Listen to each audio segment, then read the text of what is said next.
Good morning and welcome to this second session of the 10th edition of Shopping and Quality Tourism Summit Spain 2020. Yesterday, we analyzed interesting keys to achieve the revival of this sector, which is so important as tourism. To attract urban tourism in this last quarter of the year in Spain is one of the keys. Cooperation between countries, collaboration between the public and private space, and Spain as a destination are foundations on which the experts of this summit have recommended to settle the revival of tourism. We propose now to speak about another pillar, which is the proposal of high quality of Spain. We greet the subdirector of ABC, Yolanda Gomez. She will moderate the next roundtable and she will present the speakers.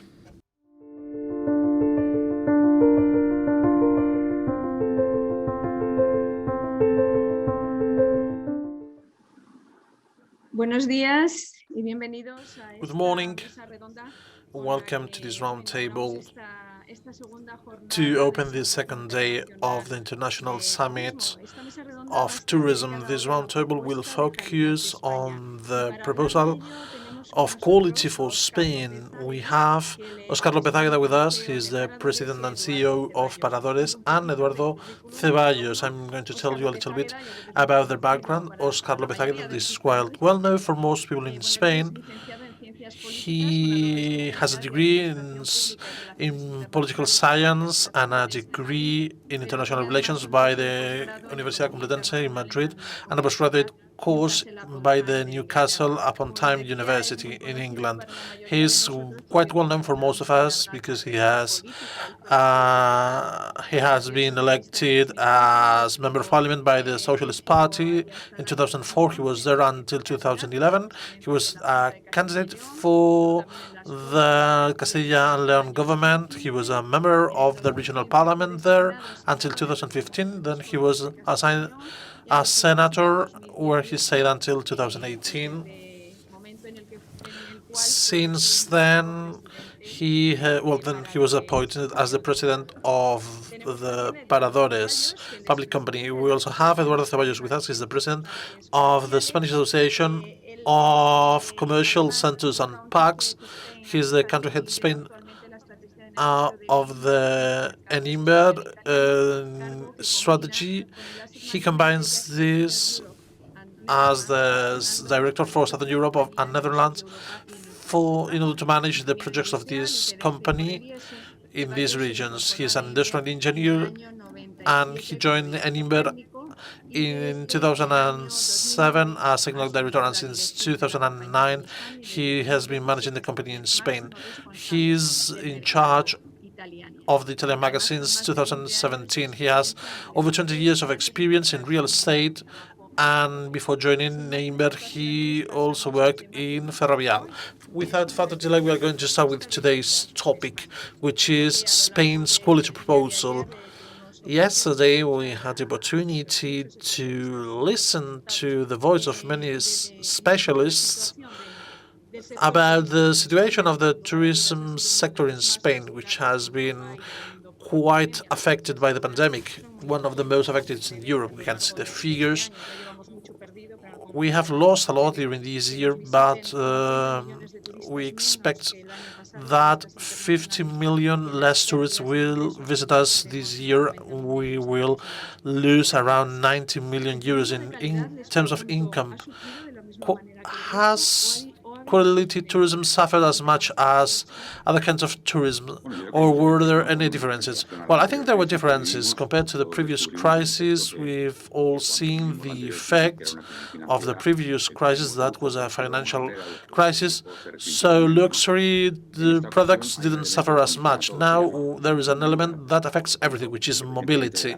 Regardless of your income, the key is being able to move or not. That's something we are talking about every year. This has an effect on everything, independently of the kind of tourism. If you cannot move, you cannot move. That's it. And that's the main difference for us. You can have a lockdown in a specific area from just overnight. Long haul travel is impossible right now. This affects especially quality tourism and European tourism. The key is mobility. Eduardo, what's your opinion? Well, first of all, I would like to thank the organization of the International Tourism Summit. I do agree with Oscar Lopez. I would maybe add that we need to take into account that usually uh, tourism that come from outside the European Union spend more. Usually, Chinese and American tourists are the ones that spend the most in Spain. These elite tourists has been limited because this kind of tourism has almost disappeared this year. European tourism as well, maybe to a lesser degree, but as I said, those tourists that spend more have been absent. Despite this, Paradores has had a good level of occupation during the summer. I've been taking a look at the figures. We've had a level of occupation of 80%. Is this because you depend less on international tourism? Well, in the current situation, I know the situation is difficult, so it's a really hard year. There are many people who have died. I would like to mention them, but it is true that Paradores has been able to hold the situation better. Maybe we could say that we are talking about remote destinations, far away from the masses. Maybe it's easier, but despite what people may think, 35% of our clients are foreign clients, 35%. Secondly, last year in July and August, we had 80,000 foreign tourists in Paradores. We didn't have them this year. We had to fill these vacancies with national tourists. Mobility is limited. We promote or we depend mostly on people who move by car rather than by plane. So that's why some people from Germany and France could come. Not so much as we expected, but we had to cover 80,000 vacancies, and we were able to do it. Why? Because as we have seen in many surveys, tourists felt safe in our facilities. In July, 75% of occupation, 80% in August. In September, we were concerned about September, but we had a level of 65%. So we have been profitable in July, August, and September. We'll see what happens from October onwards. Of course, we are going to feel this new lockdown, but just I wanted to mention this in terms of safety. People spend more time in our paradores. They have lunch and they have dinner here. Why? Because they feel safe in our facilities. I think that our paradores have become kind of a refuge. What have to done in order to survive in such a complex situation? Well, at first, what I told the managers in the company was that we didn't have a roadmap. There was no handbook to use in order to act in such a situation. We have had 92 years of history, and we never closed. We closed all the hotels. We opened them again. We are the only hotel company in the world that has opened all our hotels from June 25th, with a high level of occupation. The first thing we did is to join all together. All managers met every day to make decisions every day about when to open, when to close, what protocols to follow. We worked together with the government in order to draft all the protocols for the cafeterias, swimming pools, hotels, etc. Secondly, I told our managers that we had to go beyond. We have applied some protocols so that people, when they arrive at the Parador, they feel completely safe. This needs measures in terms of cleaning, how we provide breakfast. We have developed thousands of protocols, and we're still working on it. Of course, we also need special offers, special commercial policy.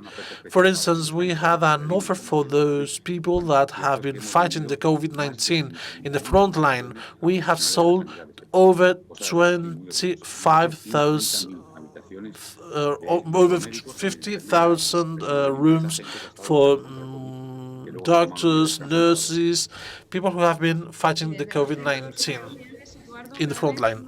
Eduardo,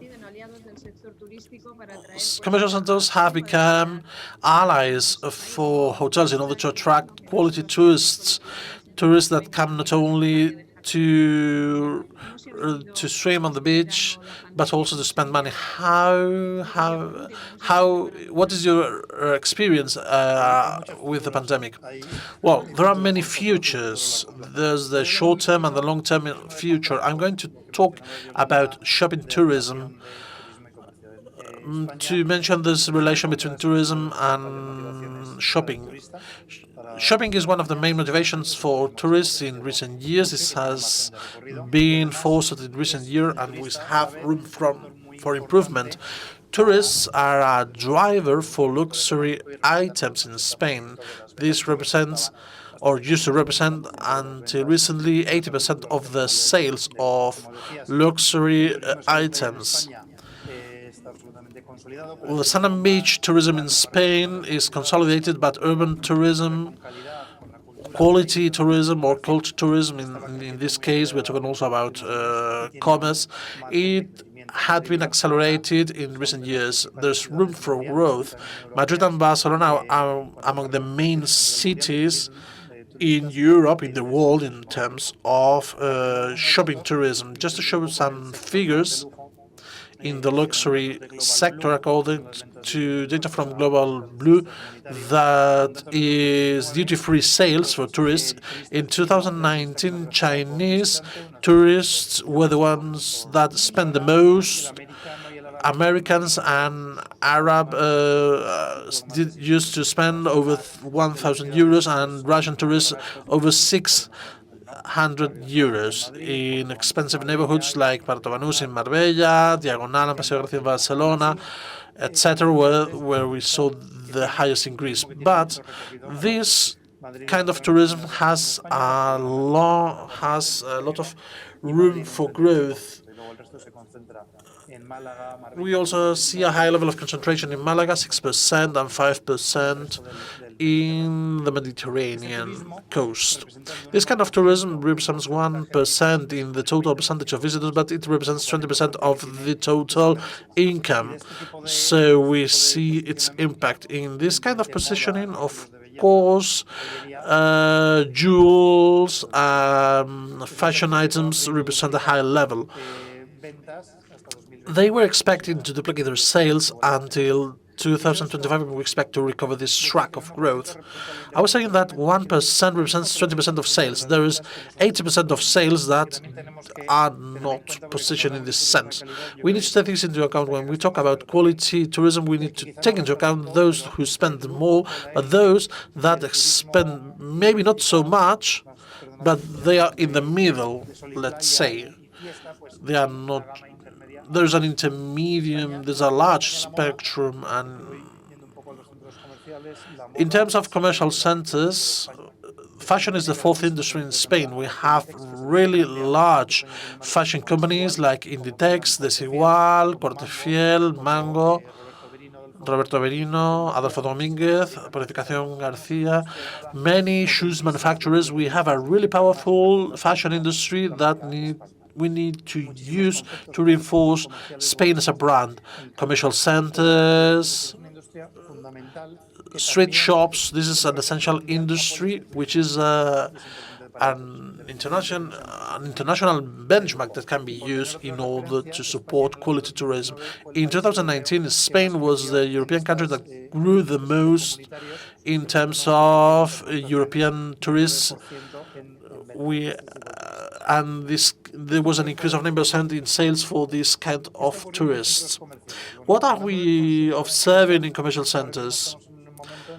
Consumers, after the lockdown, are stressed, there is an economic uncertainty. Consumers are afraid because of the situation, and I'm talking here about local consumers and tourists. Tourists are also being affected. They value safety, hygiene much more to be to feel safe, and also local values, as well as taking the community into account. As you know, Spain's was the hardest lockdown.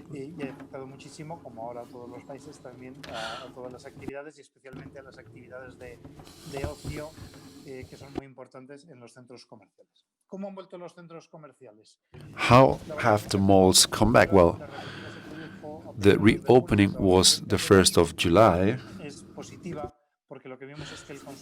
We've seen that consumers wanted to go back to commercial centers.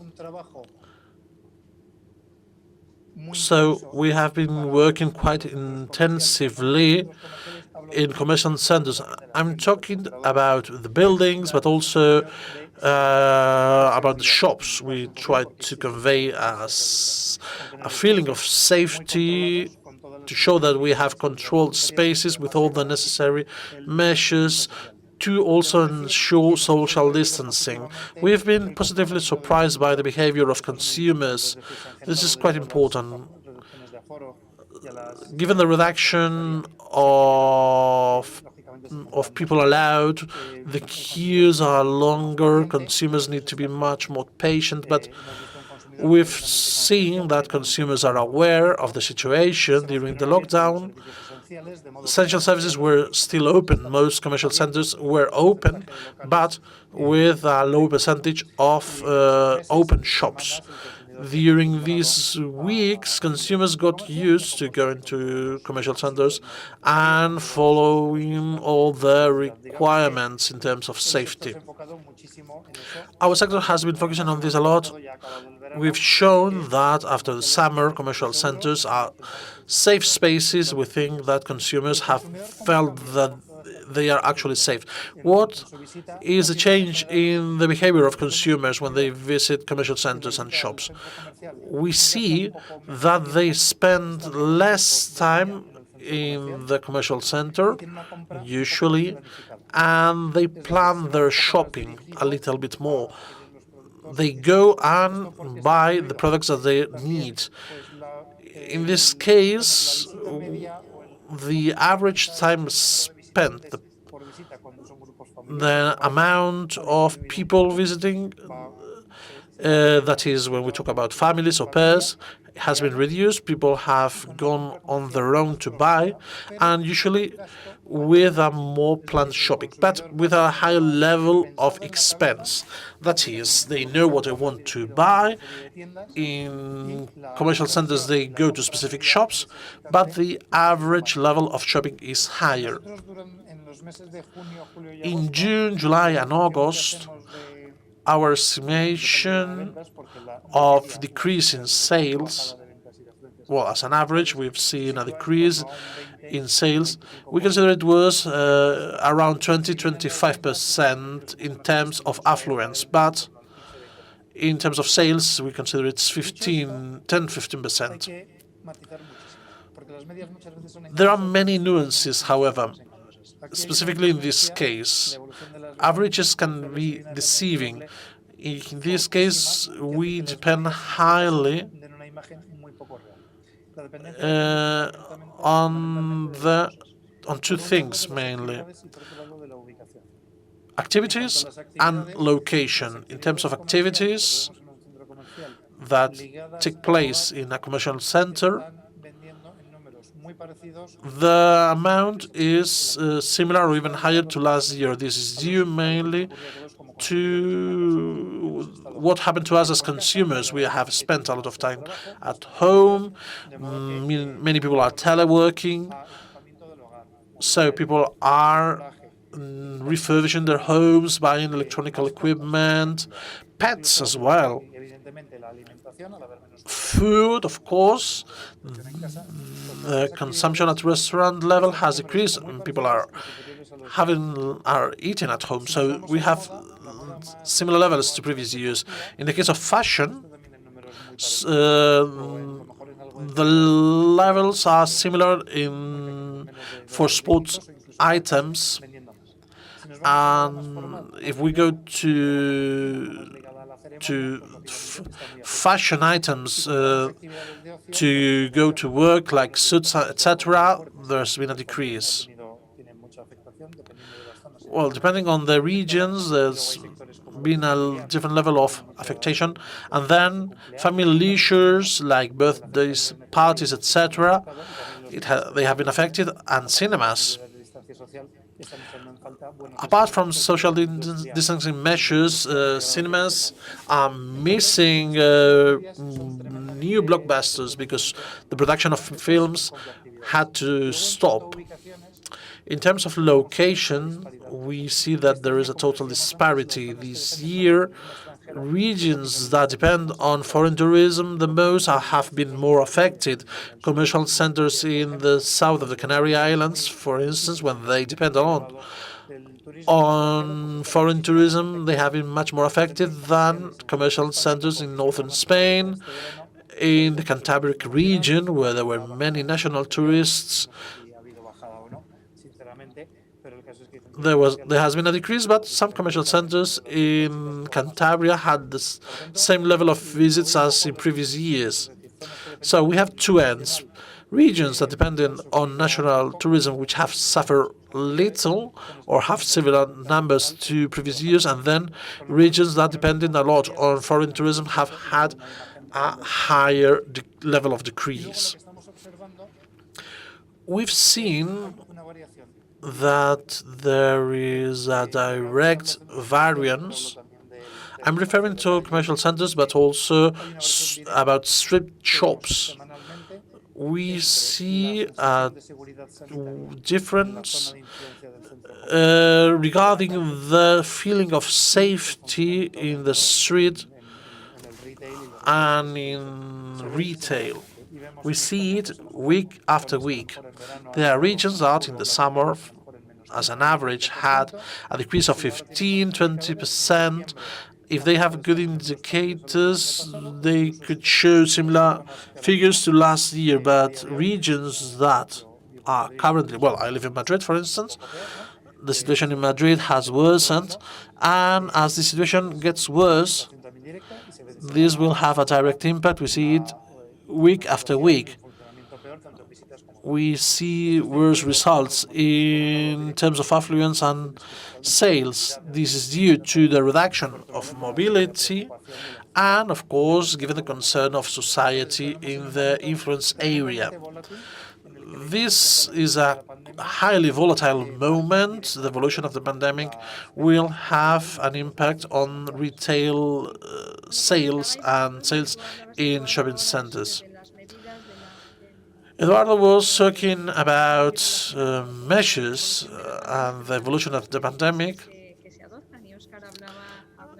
Oscar was mentioning also that mobility was essential. Do you think there is any alternative to what we are doing? Because Europe is in a similar situation.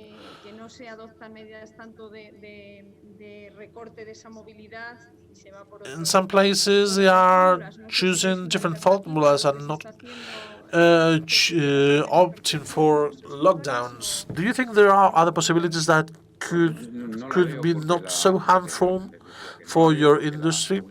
Well, I think that the only alternative is a vaccine, and the vaccine is going to take some time. We all have in mind, or we all expect, that this is just a parenthesis. In February 2020, all companies in this country had positive forecasts. Many companies had growth forecasts. That was in February, and then in March we had the lockdown. this was not restricted to Spain. This is a universal problem. If tomorrow they decide to close Paris and have a full lockdown, well, we know that the only alternative is this new normality until we have a vaccine. Until then, all measures are going to be oriented at reducing mobility. This, of course, will have an economic cost, specifically for a country like Spain, which had 84 million visitors in the world, one of the largest amount of visitors in the world. Until we have the vaccine, of course, we can take measures. We can talk about safe corridors to the Canary Islands, to the Balearic Islands. But Spain, as I always say, maybe the Spanish film industry can survive with 20 films a year. Hollywood needs 1,000. We are the second most visited country in the world. We are in the Champions League of tourism. We have shopping centers, restaurants, bars, which are fit to this size, and that's why we need that amount of visitors, to work properly. Until we have the vaccine, of course, we'll feel the damage in the sector, but we haven't seen some forecast for this year. And Eduardo is right. Tourism was at a level over 1,000 million tourists a year. This is a market that had been growing in recent years, and we had now Koreans, Chinese people, which are the ones that, as Eduardo said, spend the most. We have had a high level of increase of Koreans and Chinese. This has been frozen. So we are all thinking, how long will this situation live?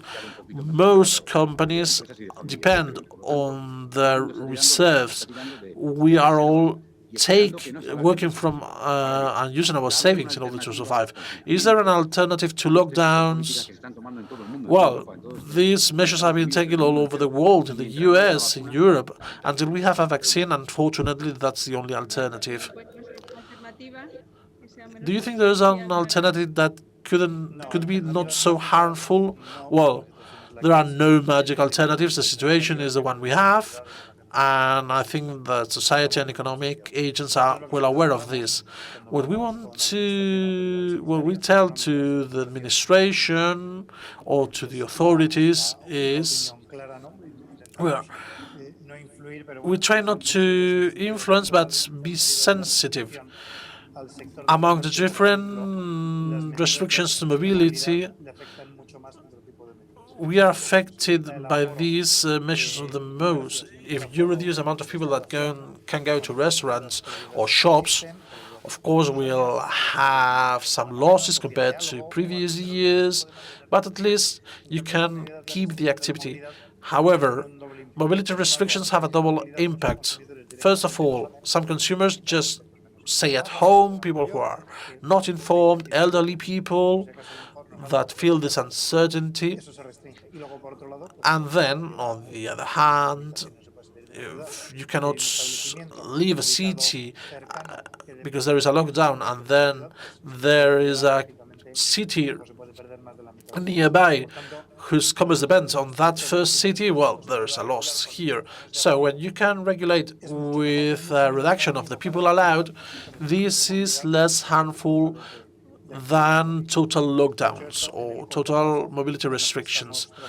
In the short term, we are working in order to convey a feeling of safety so that when people go to a shopping mall, they can feel safe. We know that consumers are aware of this. We have had no problems. The administration is working in that sense. So in the short term, we need to follow this strategy. We need for consumers to feel safe and society to understand that shopping malls are safe spaces. Until then, we need to be flexible to adapt to the circumstances, which in the case of Spain, measures depend on the region, and we need to be flexible and do as best as we can. Well, we'll try to take a positive message from the situation. Crises are always a door to an opportunity. So Spain is expecting some European funds for recovery. What kind of measures can we have that could be useful for the sector? Well, I believe this is an old debate. We say that Spain is world leader in tourism, but we are always speaking about how to renew this tourism, about how much sun and beach we need to have. This is an old debate, but tourism in Spain and is the whole of tourism is good, is positive for Spain, and it has been the first ally of Spain to get away with the past crisis. I think it was due to tourism that we were able to exit the previous crisis.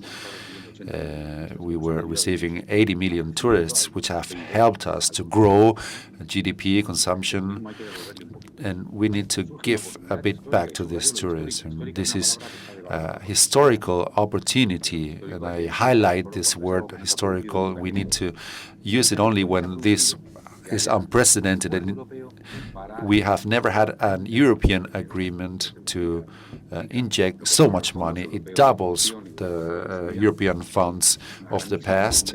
It is a great opportunity that we need to take advantage of, and we need to know how to do it. We can even achieve a transformation in the case of the tourism industry. Does that mean that Spain needs to end up with tourism of sun and beach? No, but we need to focus on something else. We need to target higher average expenditure, and we need to link our tourism to heritage, culture, art. So what country which is world leader in tourism like Spain, we need to tackle this opportunity to renew many things like hotels, for example, which are a bit old. We can help them to renew their premises. And we need to make our sector more competitive throughout new technologies for the digital transition, to do something that we cannot forget, which is bidding for sustainability.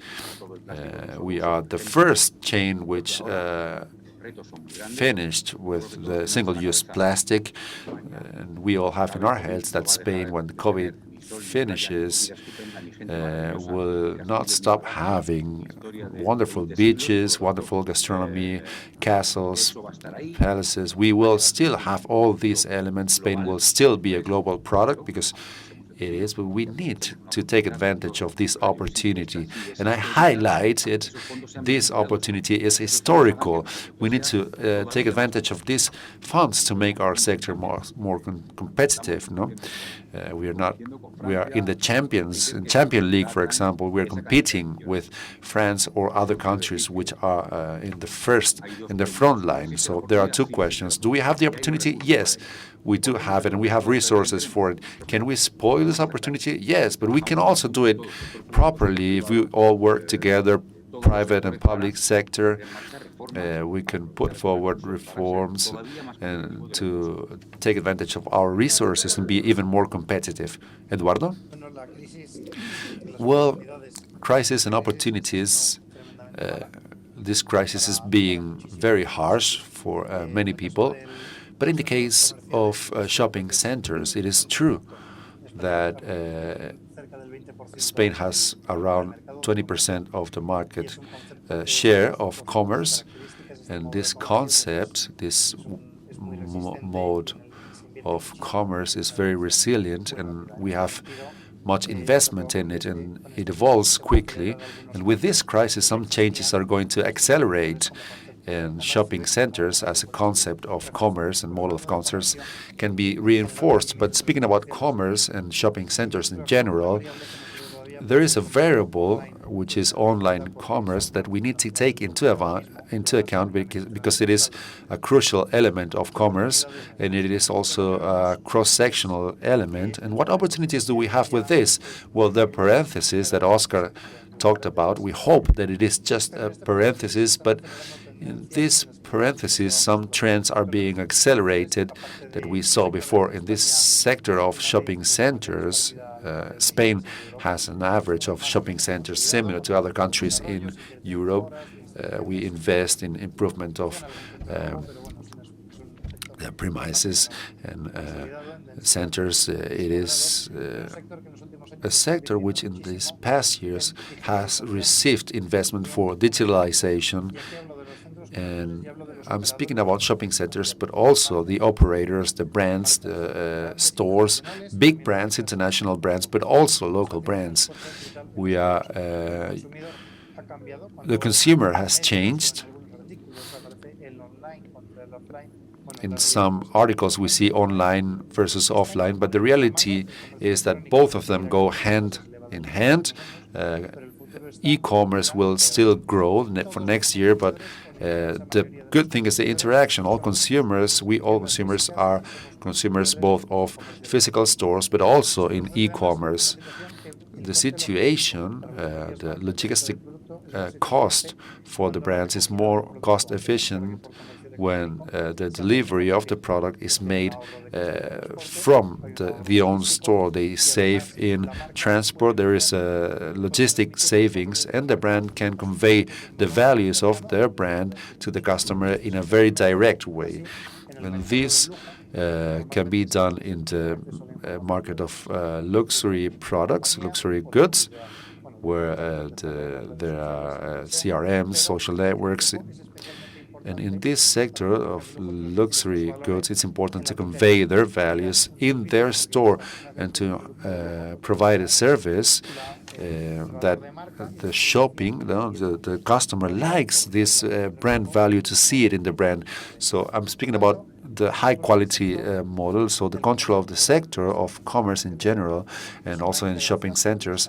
We need to integrate both channels, online and offline, and this requires investment from the operators of the brands when it comes to offline channel, but also for the shopping centers as gathering spaces, because in these shopping centers, we can gather both channels. We have the brands, the stores, but also more and more they are investing in digital marketing and to keep contact with their customers, be it local customers or tourists. So this investment in digitalizations, which is one of the values that need to be fostered, and we in our strategy want to foster them, both regarding the European funds and the government of Spain. And furthermore, another value which is also being invested from the sector is sustainability. Shopping centers are leaders in Europe in terms of sustainability, of energy saving, and all investments in this will help the industry. This industry is continuously changing, adapting, modernizing. So all these investments will improve the offer and will make the sector appealing for the customers. So both pillars, sustainability and digitalizations, are crucial. We do not have much time, Miguel, so let's go. Let's try to answer the questions of the audience. Please be brief. First, can the pandemic provide a reflection on the touristic sector in the search of a new model? Do you think that this reflection and innovation could include other sectors like commerce or other industries of the touristic ecosystem? Yeah, a new model is an error. We need to improve our model because it was a model of success for many years. It has contributed much to our country. We cannot start from scratch. We need to improve, evolve. Digitalization, for example, is important. During this crisis, we have very good news. The customer is buying directly throughout the internet. No? So we need to be competitive. And I believe that we need to improve what we have, but not start from scratch. We need to improve our model. Eduardo? Well, I believe that in Spain we can foster much more the brand Spain in this relation between culture and fashion, for example, or other products that we can sell in Spain. This can be improved, and we can improve, and we should reinforce. I work in Italy, and I feel a bit jealous about the Italian people because they have achieved for many of their brands at international level that they relate the flag of Italy to very good products. So the industry, the fashion industry of Spain is one of the leaders in the world. We have very good shopping centers for all type of tourists, both in luxury goods and not luxury goods. In Canaleja, for example, they're opening a new gallery. So it is important for Spain. We have corporate infrastructure of brands from Spain and an offer for the foreign customer that we need to give value. And we also need to be flexible because we were speaking about high quality tourism. But even though it means a high percentage of the expenditure, these tourists will not come back so quickly. It is easier that European tourist comes back to Spain than that tourist from outside Europe. And we need to combine this flexibility of targeting different segments or all types of tourists and being aware that maybe the return of investment will not go so fast. And we need to reinforce the brand Spain with all the values we have and in the industry we already have. Another question is that historically Spanish destinations had based most of their promotions in the fairs of tourism. How do you see this? Well, we think that tourism fairs, in the tourism fair we will participate in London, even though it's virtually, and Fitur in Spain will gather next week. We will be there also because we think it's important. Spain cannot disappear. We are world leaders, and I agree with Eduardo, but I have something to note. I think Spain has lost many opportunities, not now, but maybe 50 years ago, when the French wine and the Italian oil conquered the world. But in these past years, we have grown exponentially internationally, and this is the way. We need to keep this path. I agree with Eduardo. He is jealous of Italy, but we are the third country in terms of heritage, only overcome by Italy and China. We are the preferred destination according to the Economic World Forum, and not only because of gastronomy and climate, but also safety. It is one of the main elements which make us competitive. Also health, also infrastructures, and Eduardo has done it quite well in these past 4 years. We have invested, we have used European funds to invest on airports and railways. This is the way, yeah. We need to be more competitive in a very competitive world where we play in the Champions Leagues. Just one last question. Should we put more efforts in combining tradition and innovation to present the traveler appealing destinations, but at the same time safe and sustainable? Oscar, do you think you can answer this one? Yeah, well, being the president of Paradores, where 50% of my hotels are palaces and castles. Yeah, of course. To answer, yes, I'll give an example. Spain needs to balance the territory, and we also need to invest more in the rural Spain. There are many debates around this, but with online working, there are many opportunities. There are many debates, interesting debates around this topic, but let's speak about something positive. In Sigüenza, this village, there are 2 restaurants with Estrella Michelin, with this Spanish prize, because it attracts many tourists yearly, of which 75% are foreigners. We had never had to shut down our stores. We still have not a solution for the pandemic. It's being harsh the financial crisis, many people are left behind, and as Eduardo said before, but I hope that the tourism does not suffer that much because we depend on it. We need to, but what it's clear for me is that this is a great country. This is the best destination of the world according to the World Economic Forum. And when the pandemic passes by, we will still be leaders as we always have been. Eduardo? Yeah, I agree with Oscar with the huge infrastructure that we have in Spain. And also the safety, which is key for the tourists and also for the local consumer, is key and will be key in the next years.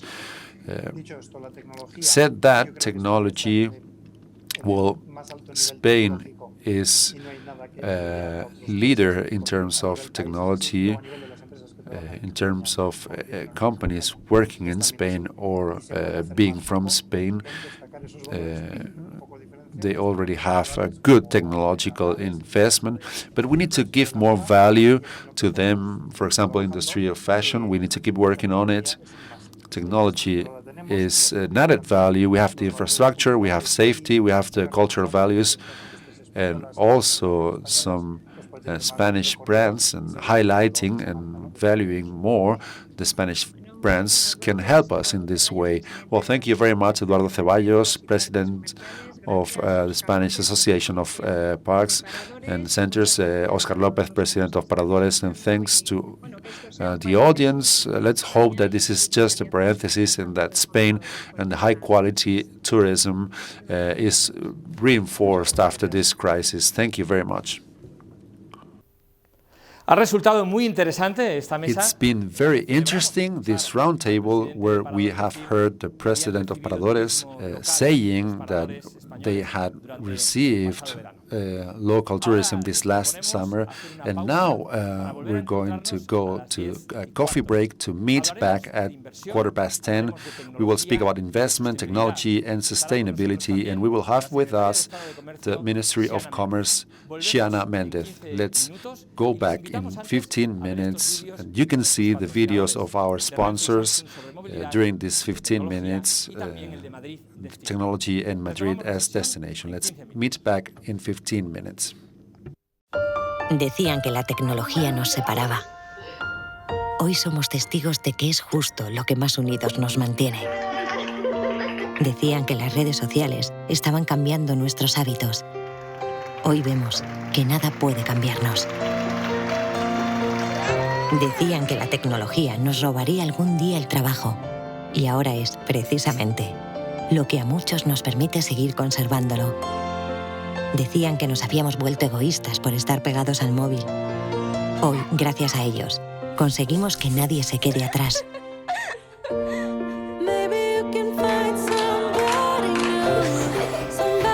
Nunca antes la tecnología había sido tan humana. Y es en momentos como este, cuando más nos damos cuenta de que no existe nada más humano que estar conectados. Conectados con lo que realmente importa.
good as all the gates that are open.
La inversión, la tecnología Investment, technology, and sustainability are also key factors in the recovering of tourism. It is a pleasure to have with us José Carlos García Quevedo. He is the president of the Institution of Official Credit, the ICO, as we say in Spain.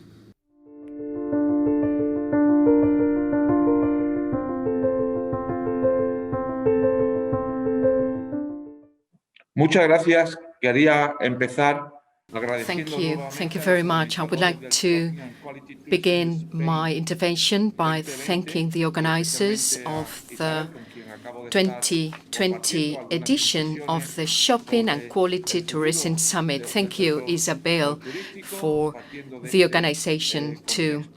I would like to share some thoughts with you about the future of the tourist sector. This forum is indeed very, very important, and I am ever so grateful to be able to be here and talk about the future of the sector. The sector needs to bring together the private and the public sector. The PPP model needs to be in place, private-public partnership involving major operators, involving all sectors related to tourism, culture, gastronomy, entertainment. It's really important to focus on the recently passed plan for the resilience of the sector. It was approved by the government taking into account tourism as the main driver, as a main driver for integration, interwoven with entrepreneurship and sustainability. In my talk today, reference will be made to what we do in the official credit institute in Spain. To be able to tackle this exceptional situation and the economic impacts of the COVID crisis, the government, via ICO, the official credit institute, has launched a credit line right from the beginning of the pandemic.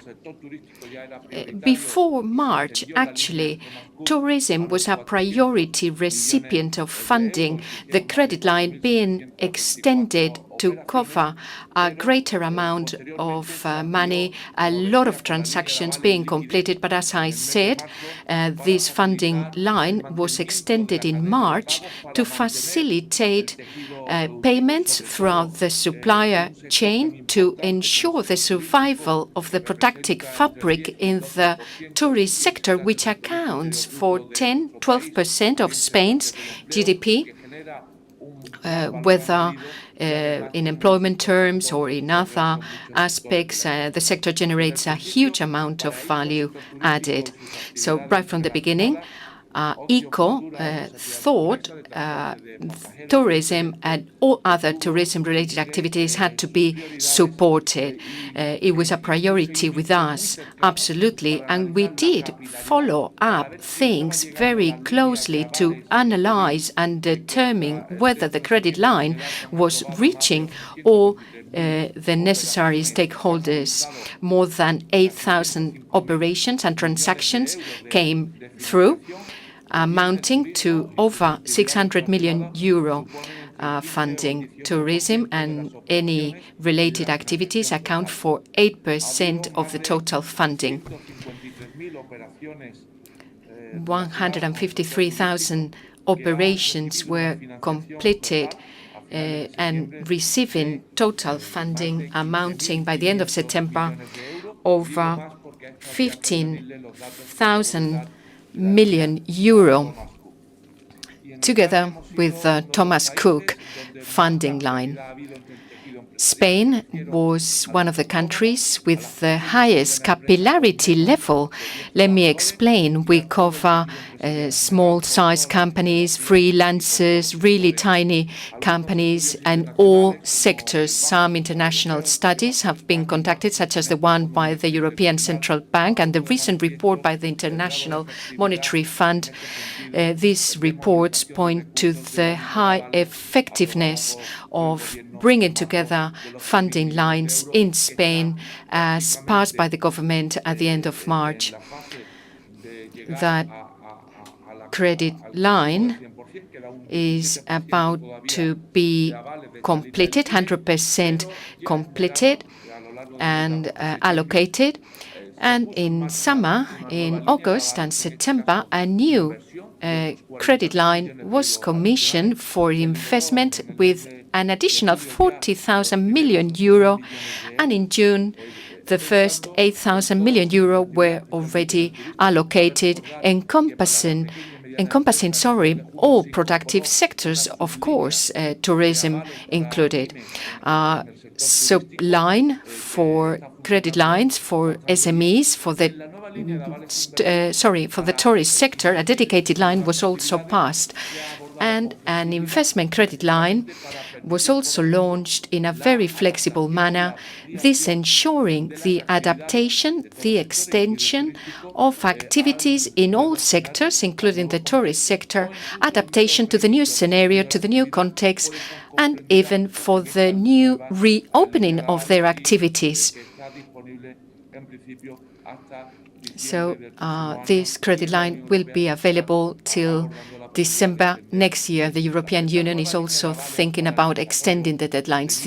This new credit line for developing activities, for restarting, for purchasing necessary equipment, has extended the deadline for repayment from 5 to 8 years to be able to muffle the pressure, the financial pressure on companies. This is just a summary of the credit lines for the tourist sector, for other related activities, for passenger travel, for all tourism activities. These lines are very important to be able to cover other complementary activities, which we also cover at ICO, to support, to decisively support companies with direct funding. I'm now referring to direct funding to companies. Companies need to bring and lure international tourists, and therefore these other funding lines are intended to cover and to target all stakeholders in the sector by means of private equity, venture capital. This being one of our goals for the funding I just mentioned, funding intended to be used for sustainability purposes, digitalization purposes, taking into account all resources being offered by the European Union too. And the new pluriannual financial framework 2021-2027 in the European Union, where these three elements, digital transformation, sustainability, and financing for SMEs, being reinforced with non-bank funding, is also crucial. Quality tourism, shopping, as per the title of the conference, this is as a way of complementing sea and sand tourism, cultural tourism, art tourism, sports tourism, nature, biodiversity. Our country is perfectly positioned for those purposes. Cuisine and gastronomy, business and corporate tourism. Spain is indeed an asset, and for instance, our business schools also attract a lot of people for mid-term and long-term stays. The goal of attracting more and more tourists is being reinforced by evidences pointing to greater customer loyalty, and this also points to a more sustainable system. ICO lends funds and money for sustainability purposes too, by providing and allocating the so-called green bonus, issuing green bonus schemes, and with our funding schemes intended to favor the transformation and transition towards a more sustainable model for the whole Spanish entrepreneurial fabric. Special attention being paid to investment in tourist infrastructure and technology as a driver for growth and competitiveness. We have very important technological companies in the tourist sector too. We are familiar with them. And within the realm of the technological transformation, we also work with 3.S, the State Secretariat for Artificial Intelligence in the Ministry of Economic Affairs and other ministries too, such as the Ministry for Industry and Trade. with whom we cooperate to a great extent. In fact, ICO are funding more than 3,000 projects by means of mediation credit lines, bringing together over 1,000 million euros in recent years. We are also preparing, and in fact there are projects there too, for the Connecting Europe facilities, synergies being forced with the tourist sector between Spain and other countries worldwide. Europe Connect for digital transformation and also with sustainability in energy matters, with a European fund that will allow for investments in many different spheres. When we talk about resilience and transformation and the 10 levers in the tourist sector, attention can be paid to the urban agenda and to sustainability policies developed by ICO, together with our community partners too, our counterparts in France, in Germany. We have launched initiatives in the circular economy field for a long-term implementation to facilitate material recycling, process recycling, and other aspects. We recently joined the Clean Ocean Initiative, a very important initiative, and of course, taking into account our country, Spain, has a lot of assets in that respect. You know, the sea, the beaches. We want to preserve our beaches in the best possible condition. Obviously, this is an asset that needs to be reinforced for us to be more competitive. We are highly committed. In March, April, the sustainability policy was passed in ICO, and we are now working on a manual, a taxonomy manual. Last year, in the COP25 conference held in Madrid, we signed, together with the financial sector, a collective commitment, a collective action for climate action. In ICO, we have an optimistic view of the future of the tourist sector. We want to open up our services beyond borders and so get over the harsh economic impact of COVID-19 in this very strategic sector to Spain. And we are therefore following things up very carefully, involving all stakeholders, the government, our credit line operators. We also have credit lines in an alternative market with other financial instruments, and we also provide credit in the long run for companies in these areas. We are always in contact, and we are always available to private players, and of course we are available to all administrations, because by pulling efforts the future of the sector will be a bright one. Thank you ever so much. Thank you for your attention.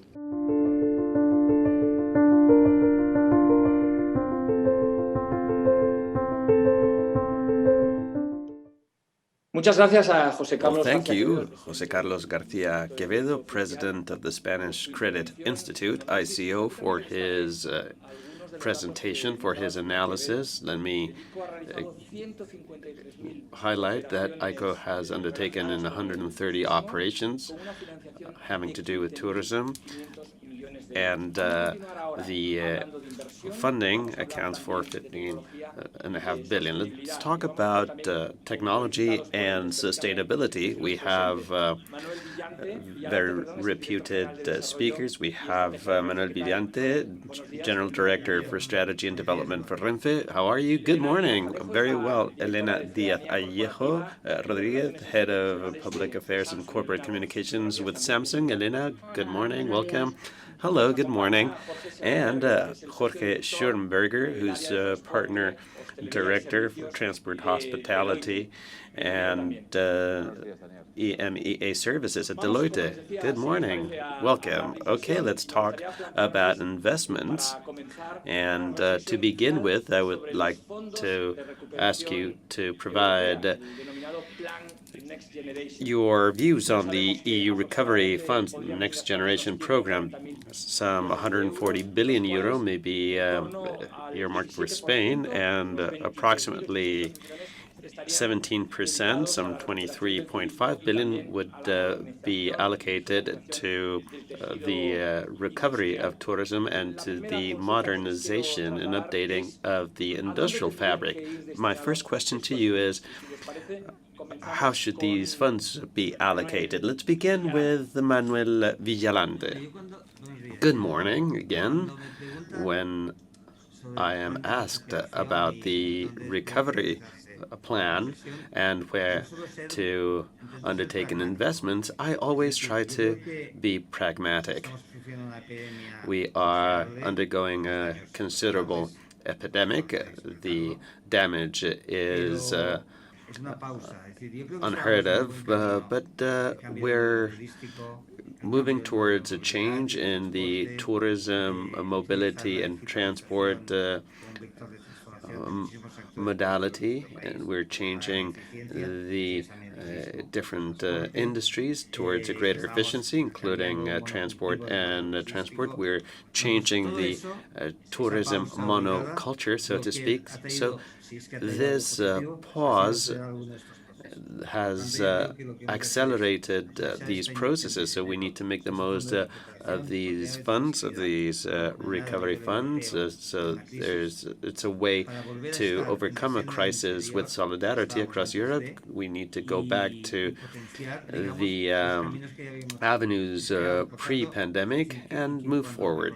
And when we look back and recall COVID, it should for sure remind us of an unpleasant experience, but as an opportunity to improve transportation, improve what is public, a reduction in pollution. So management of resources that strive towards sustainability, a greater digitalization, remote working or non-face-to-face work together with face-to-face. So all of this, I believe, needs to be accelerated and head in the right direction, not only to create jobs, recover some lost jobs too, but also to enhance the goals that we had set for ourselves, not only in Spain, but across Europe. Thank you, Manuel Villalante. Elena Diaz-Alejo, you have the floor. Good morning again. I fully agree with what Manuel has mentioned. In these funds, we all agree on the fact that there's a need for digitalization. This is fundamental across all industries, all sectors. It's cross-sectional. It affects one and all, and this pandemic has led us to clearly see that digitalization has allowed us to move forward in our lives at home and at work in a more efficient work. The minister has explained a driving plan to digitalize tourism, and we need to reshape what we do. And what Manel has mentioned is key. We need to move forward quicker, so it's very pressing, and these resources need to be efficiently managed to bring tourists to Spain. Thank you, Elena. Jorge Schonenberger. Yes, Daniel, in line with what Elena and Manel have mentioned, I think that beyond the figure, which always seems a little, regardless of it being a large amount, is that this be used efficiently. We live in a country in which we can have public-private partnerships, and we should identify the 3-4 pointers that can really transform our country and our tourism offer. I think that we have resources that are spread out and companies should identify 3 or 4 projects that will drive transformation in what realms? Well, in a number of them we've quantified as regards travels by tour operators and travel agents. We could invest 2 billion in modernizing and digitalizing this industry. There are many operators with scale, with no stores, without people out in the street like us. We have hundreds of employees working everywhere, but we compete with online companies, and we need to accelerate this process to transform and digitalize our industries to keep up the job creations with a more advanced model, making the most of technology and keeping the jobs in our industry and prevent the erosion of purely online channels. So efficacy is key. We need to identify 3, 4 projects that have a driving force linked to digitalization and investment. Let's not only think of overheads, but investments. The Horeca industry needs to update and move forward, and also social cohesion. These funds need to give way to an upgrade in society with a greater social territory cohesion, supporting the more rural areas in Spain and areas in Spain with few population density. Thank you very much, Jorge Manuel. I'd like to discuss digitalization in Renfe. Where do you stand? What is the status? Is digitalization going to be a strength for Renfe? Is it already a strength? Well, generally speaking, I'd like to ask, what would have happened if we didn't have these platforms to watch movies and shows at home? So the pandemic has had an impact in Spain from a social and healthcare standpoint. But can you imagine not having digital possibilities for entertainment? We produced a strategic plan because we understood that the world was going to change with the upgrade in the railroad network in Spain, and we identified 3 factors that were key for the company, and one was digital transformation, and this still stands.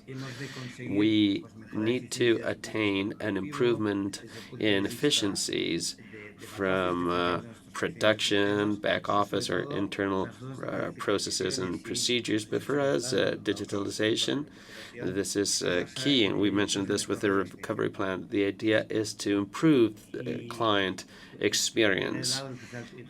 And there's this project that is well known at Renfe, is the mobility platform we have.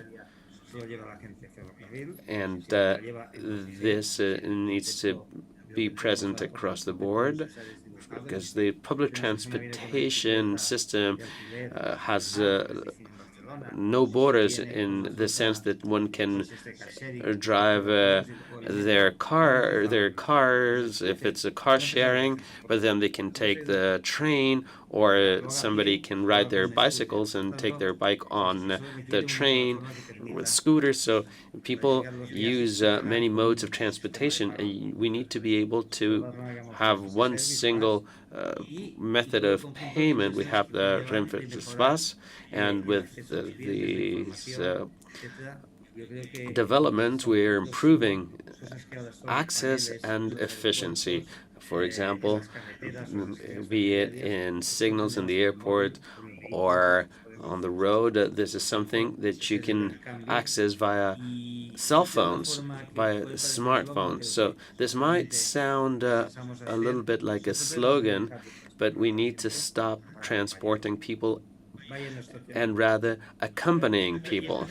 Okay, Manel, so you've discussed this RAS platform, and the president of Renfe has mentioned this in his speech, and I'd like to ask where do you stand with this platform? I understand that there will be new bids, new tenders for certain projects. So what's the status of this integrated platform? Well, this project has been completed from a technical and technological standpoint. It's been complex. We've devoted a year and a half to it because there's nothing of the like in the world. So, well, because it's publicly owned, yes, and because it's complicated from a technology standpoint.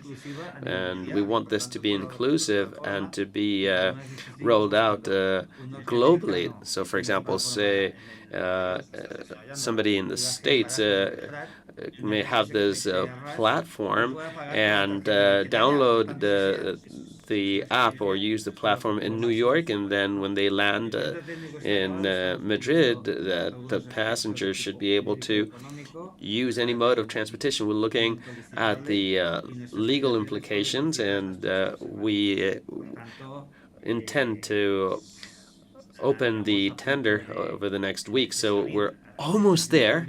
Almost there. The bid is almost ready. It's a complex tender.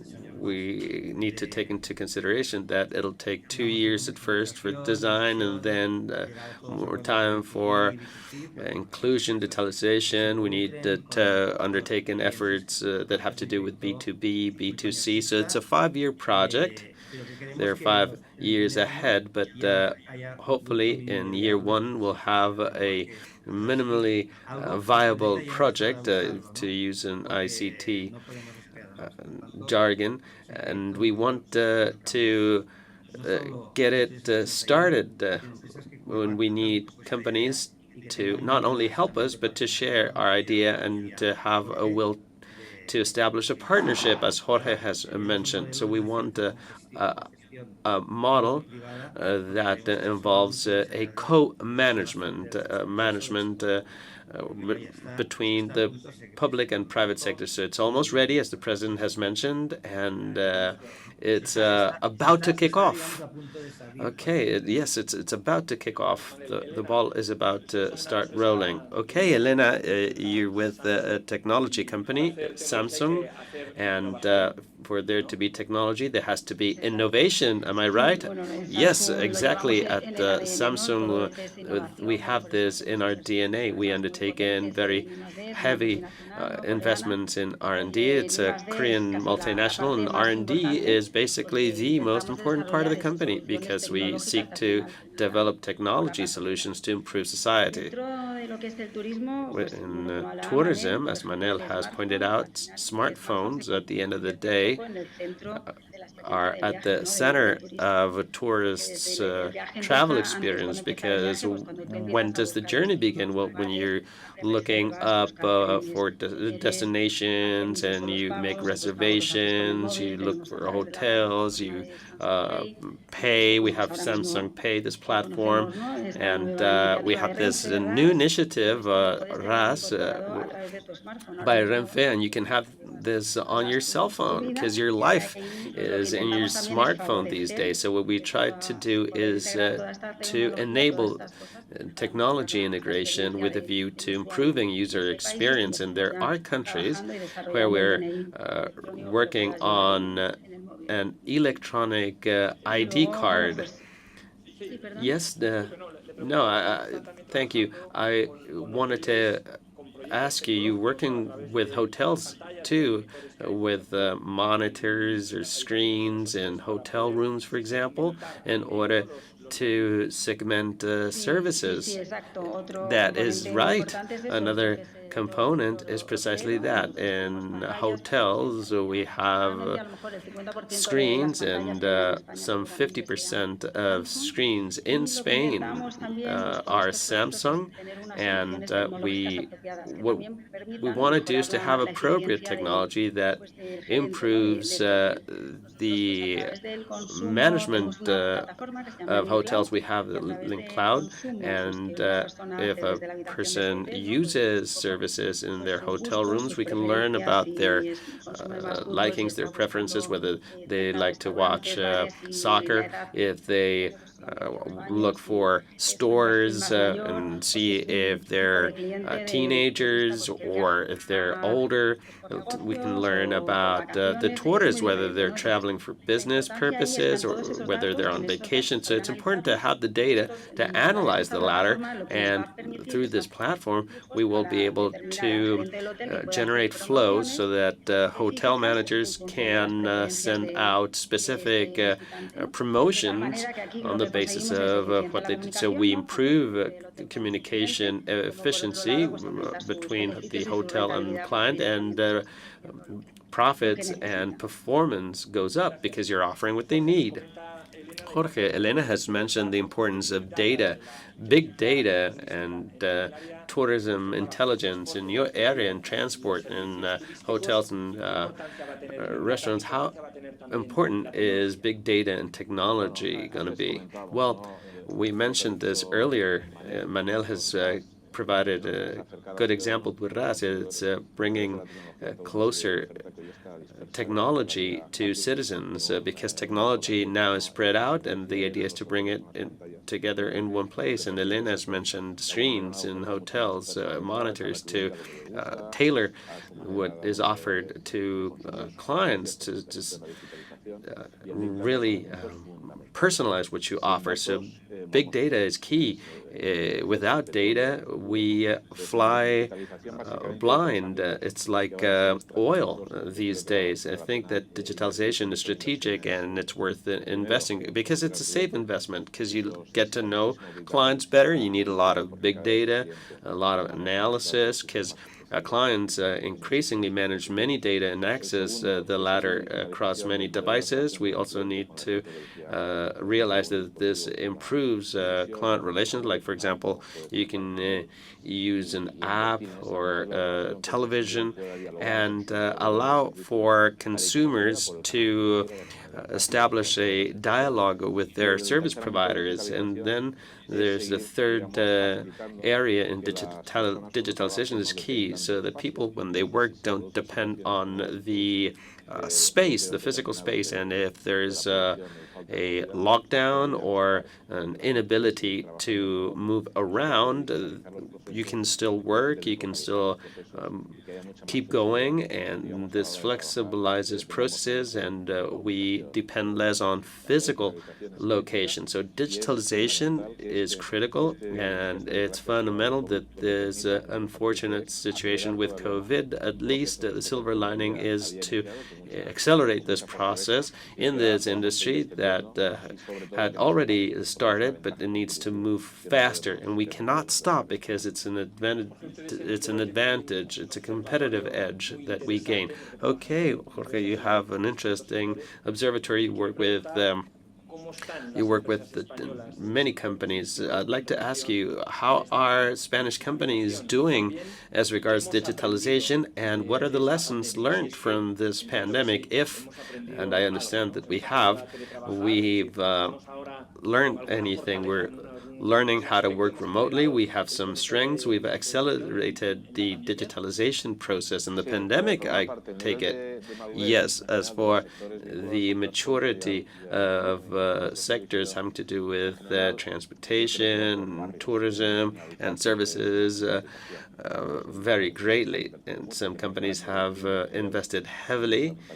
We have, for example, Amadeus, which is a world leader in travels, and many other companies that I don't want to name have advanced, but there's still a gap because investing in technology requires scale, and we need global companies. If you look at tourism companies in the world, we're probably not in the top 10, and not in hotels or in transportation. We have great companies, but not leaders. In order to lead, we need scale, and in order for the digitalization not happen, which is indispensable. We need to move forward and do away with the digitalization gap which is present in this industry.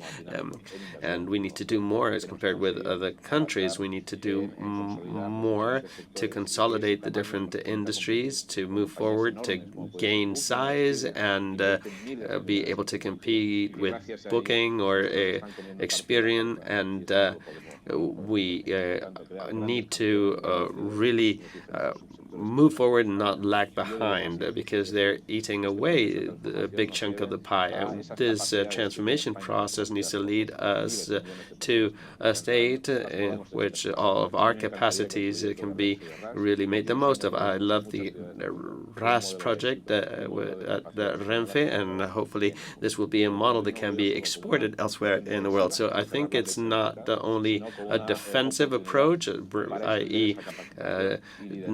Bridging the digital gap, but leading in some industries in the world. Okay. Yes, Manuel, you were going to say something? Yes, well, Jorge had mentioned this. I believe that Spain, as a country, in this fourth industrial revolution, so to speak, needs not to have a defensive approach, but rather be proactive. It's not about preserving, but to actually to breaking through, because this fourth industrial revolution is very different from the third revolution, very different from the second industrial revolution too, with the creation of factories and whatnot. It's always there's always been a defensive approach, reconverting, reshaping industries, and this has been so for many years. We used to compete with several countries, the U.S. and so on, but right now this is a global competition out there, because there are areas in the world, for example, certain areas in the world, in India, for example, where they don't have much and they are still connected. So we need to go out there with a winner mindset. You cannot be defensive. I think that Jorge has pointed out very rightly. I think that is truly important. And the recovery plan, it's all, you can call it resilience plan, is also a driving plan. It's not only coming back from where and go back to where we were, but rather move forward. We need more. We need to advance. Next generations will not tolerate that we do not meet our expectations. Well, there's a digital transformation process, and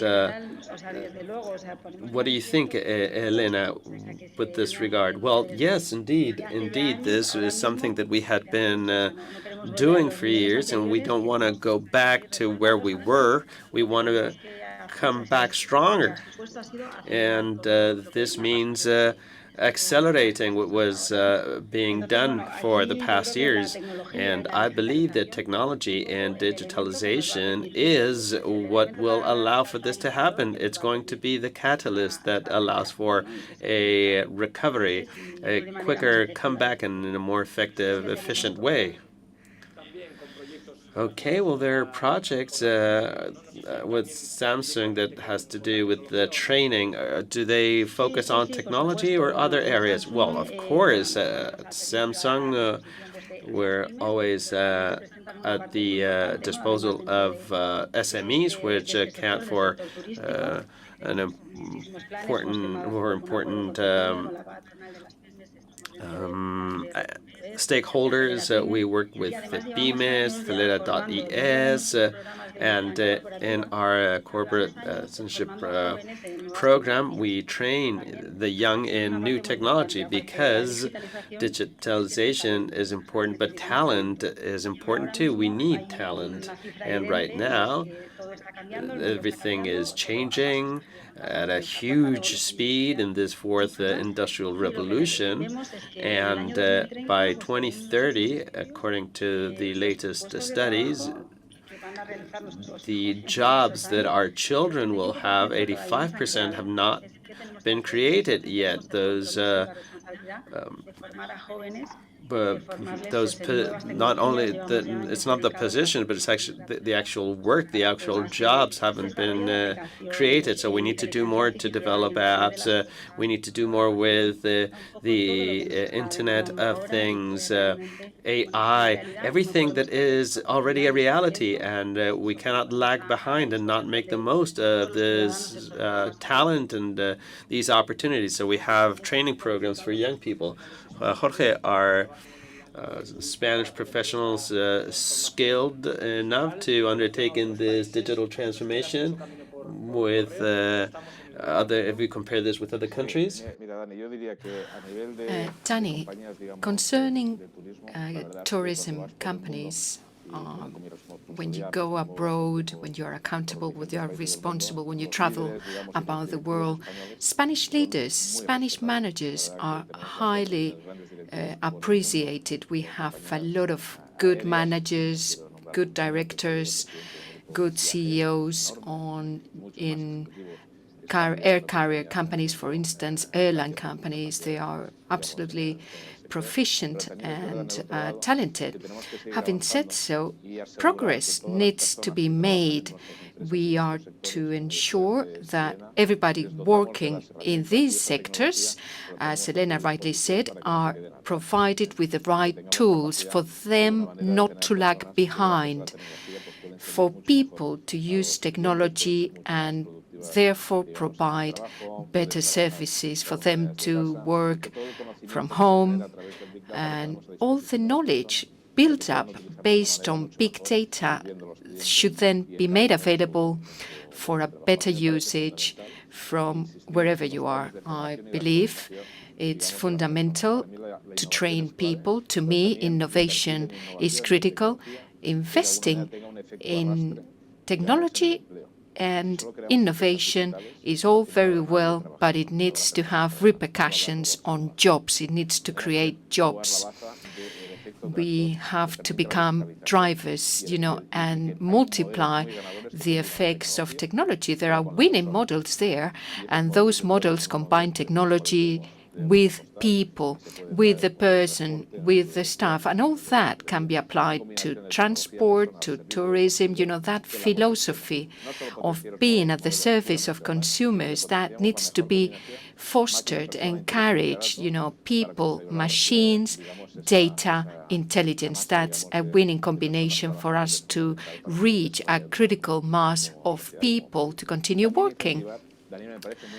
Another very important thing is to encourage a change in paradigm concerning innovation. People have to be brave, have to take risks. We need to promote risk-taking. We want to encourage people to set up their own businesses, their own companies, to foster and encourage a spirit of hunting, creating things. And that has to do with having an open mind, being open-minded, being open to the world, and being open to technological opportunities and keeping a sharp eye.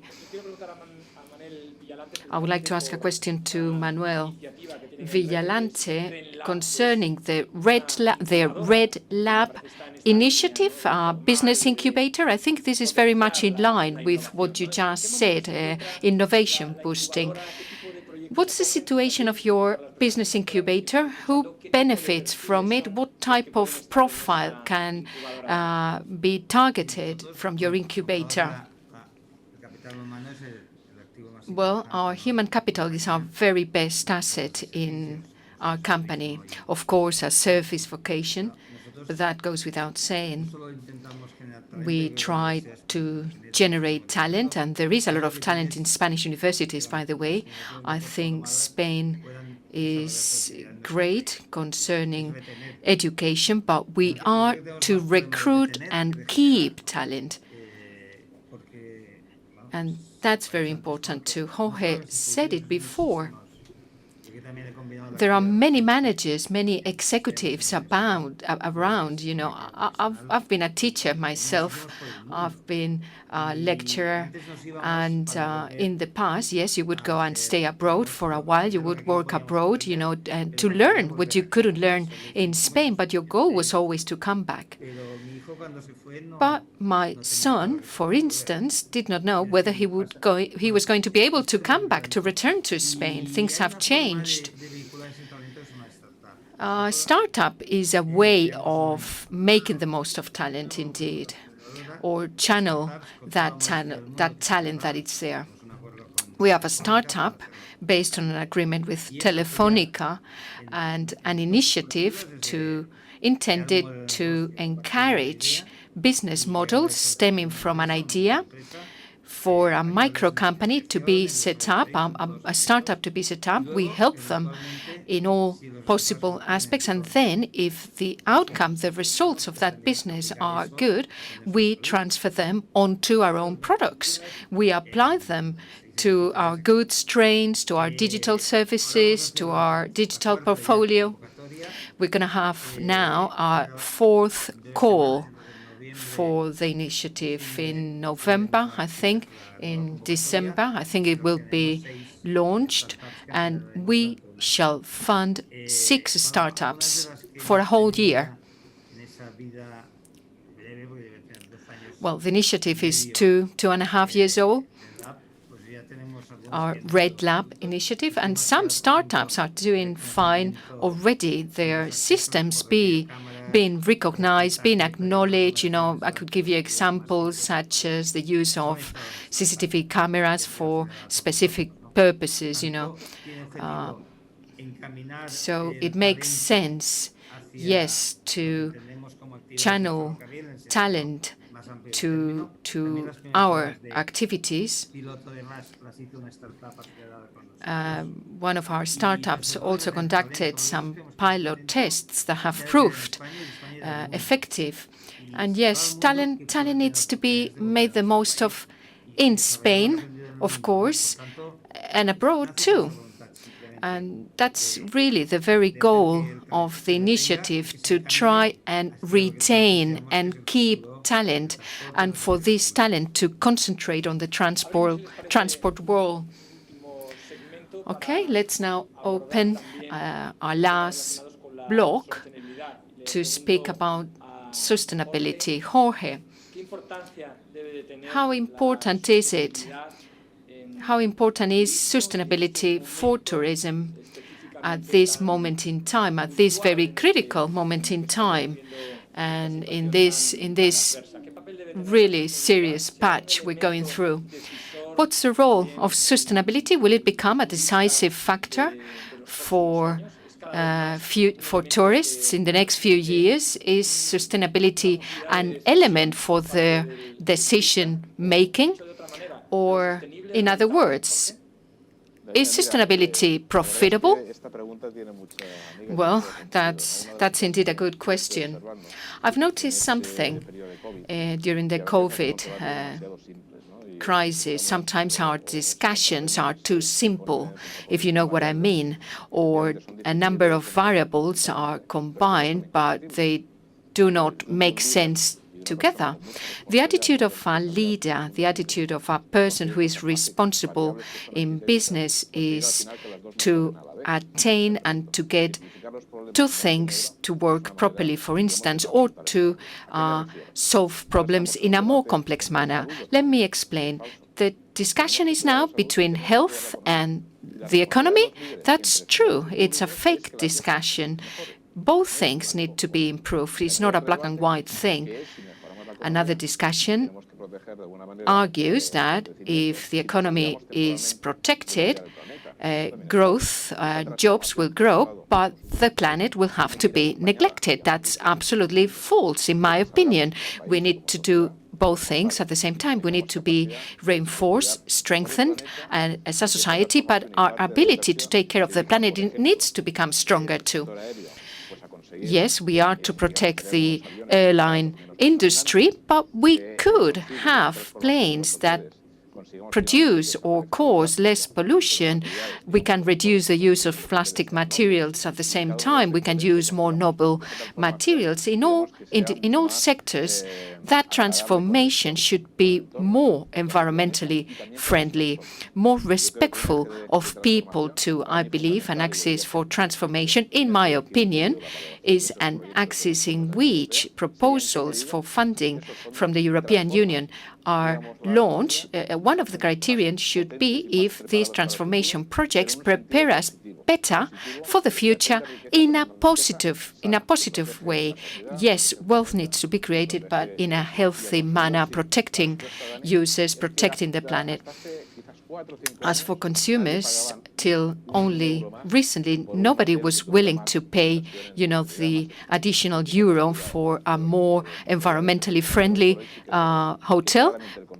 Things have changed. Consumers are more environmentally aware. Consumers would really appreciate if a company is respectful of the environment, it's environmentally friendly. That company is actually preferred by users and also by the capital market.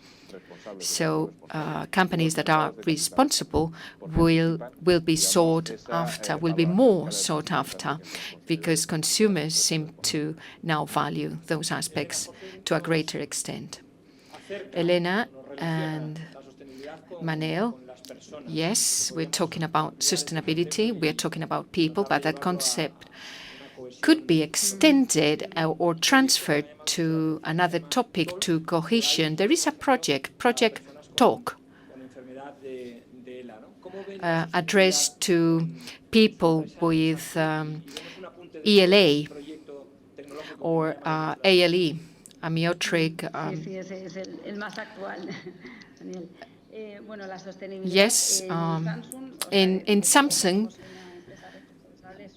we are responsible. We try to be responsible and accountable. We produce technology. Technology is our DNA. And of course, sustainability is a must. We recycle materials and we invest a lot of money to collect and recycle waste. Sustainability, in a broader sense, has taken us in Spain to develop projects that have a social dimension. In other words, technology is implemented to break through barriers, to overcome barriers. Yes, the project you mentioned was launched 7 years within the framework of another program, Technology with a Purpose.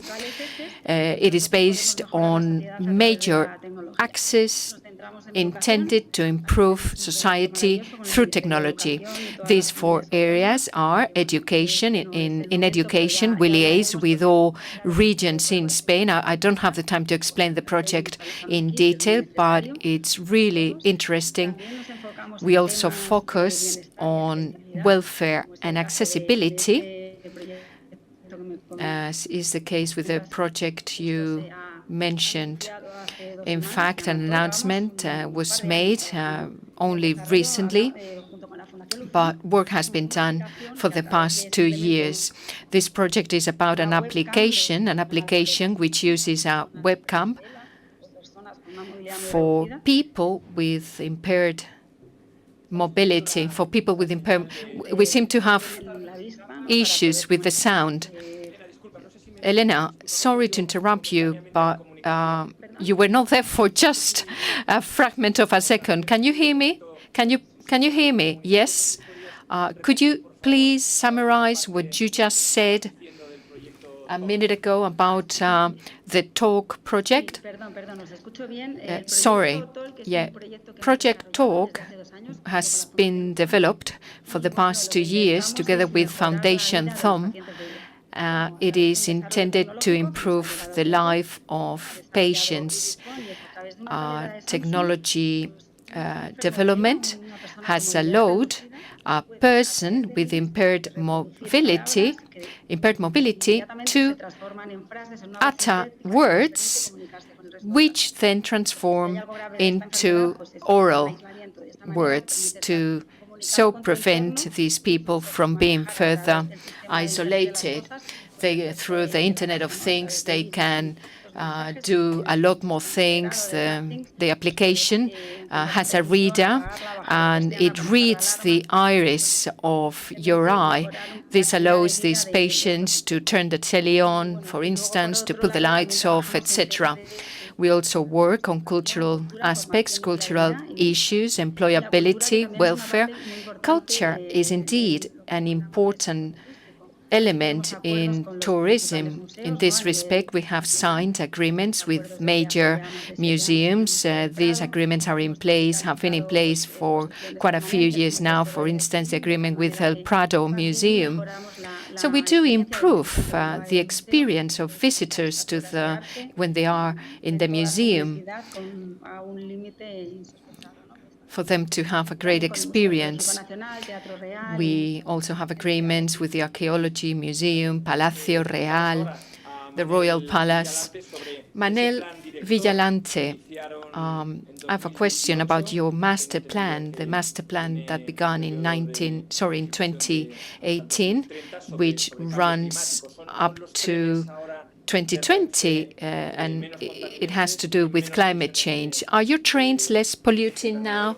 Have you reduced your greenhouse gas emissions? Yes, we need to. We need to do so, and we are willing to do so. For simplicity's sake, it's true. False discussions, false dichotomies seem to have emerged, as was said earlier. And impossible choices. Is tourism good for young people or for all people, for the elderly? That type of contradiction, that type of dichotomy. So we understood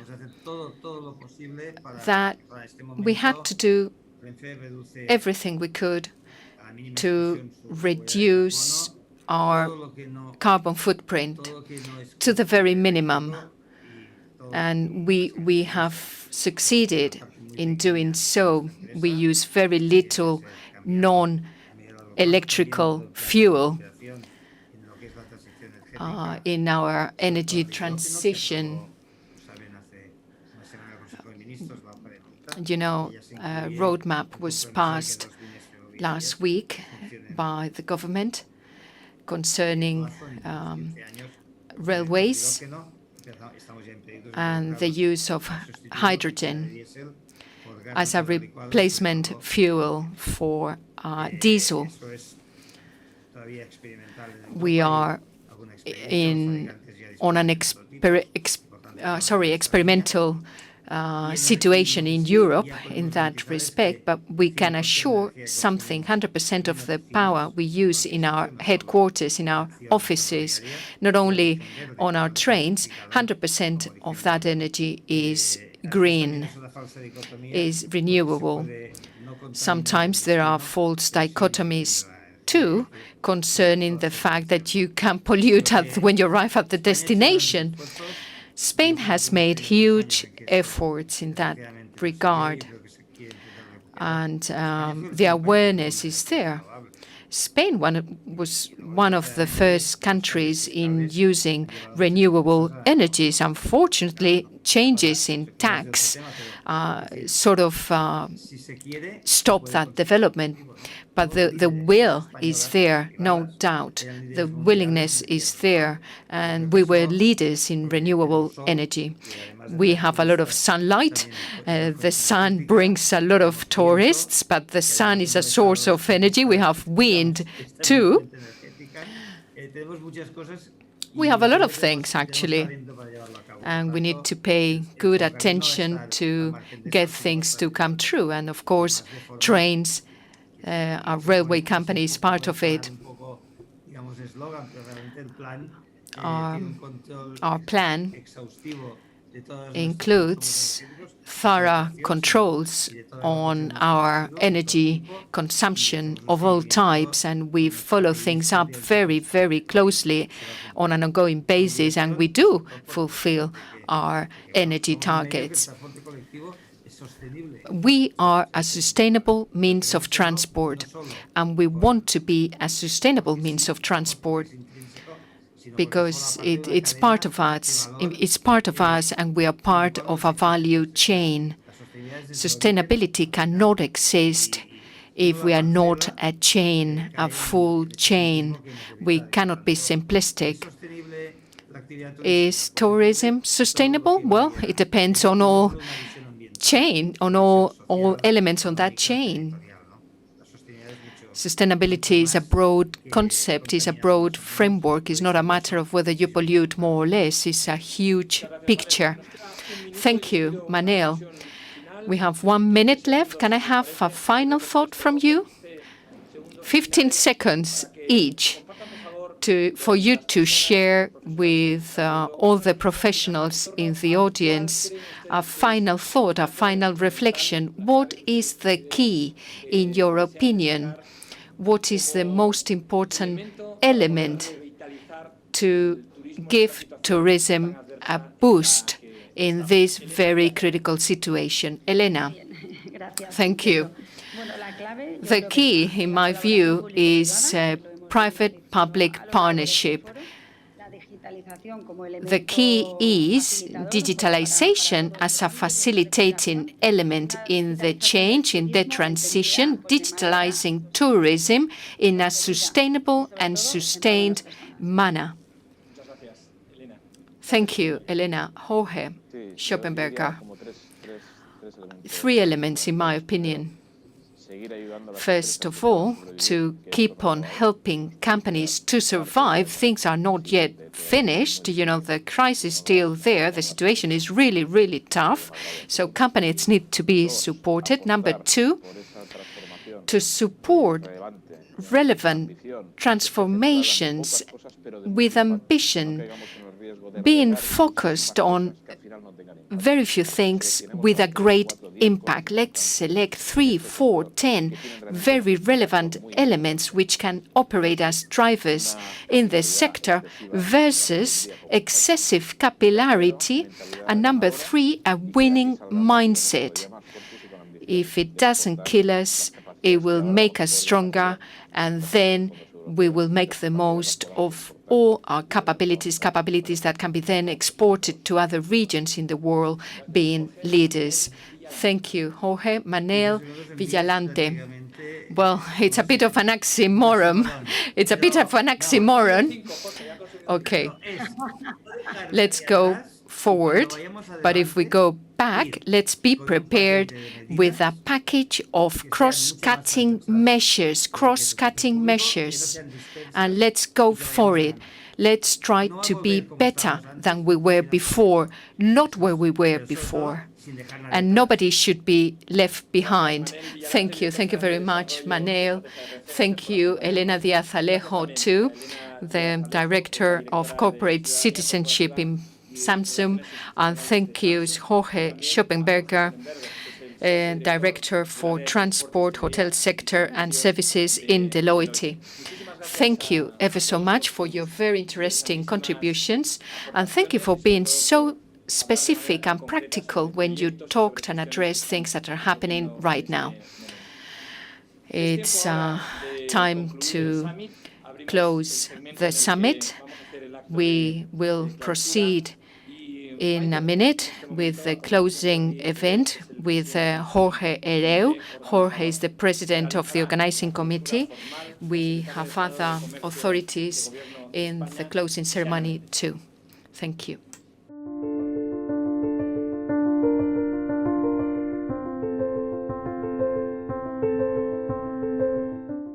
Señoras y señores, buenas Ladies and tardes a gentlemen, todos. good afternoon, everyone.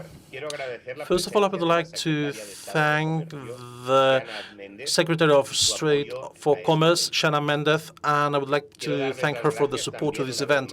I would like also to thank you for attending and participating in this 10th Shopping and Quality Tourism Summit Spain 2020.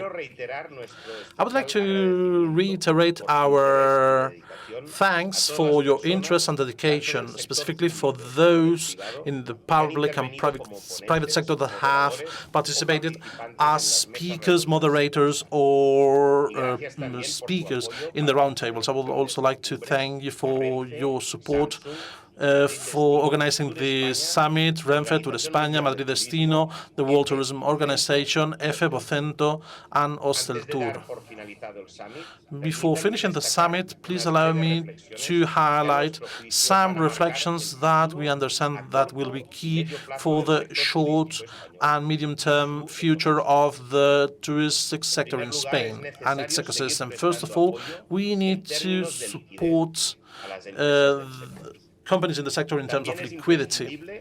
It is also essential to have a public-private collaboration between different fields, the government, the regions in Spain, the European Union, and companies in the sector must collaborate. It is paramount to recover the trust of tourists so that they decide to travel again. This is why we need to reinstate our efforts in terms of safety and health. We need to pay attention to the opportunities that may come up in order to reconvert the image of Spain and to direct it to those tourists that will keep on traveling in order to recover our tourism of quality. In 2019, these tourists represented 12.2% of all tourists visiting Spain. However, their expense represented 30.6% of the total amount. The transformation of this sector must happen through digitalization, through the development of big data, through international promotion in an intelligent and sustainable way, focusing on capturing quality visitors not only following economic criteria, but also cultural, social, territorial, civic, and environmental criteria, and never forgetting the needed collaboration of the touristic sector and its ecosystem. Taking this into account, we will be able to improve the international perception of Spain and its cities, its values, qualities in terms of safety, authenticity, entrepreneurship, innovation, and dynamism, as well as in terms of cultural heritage, commerce, history, etc.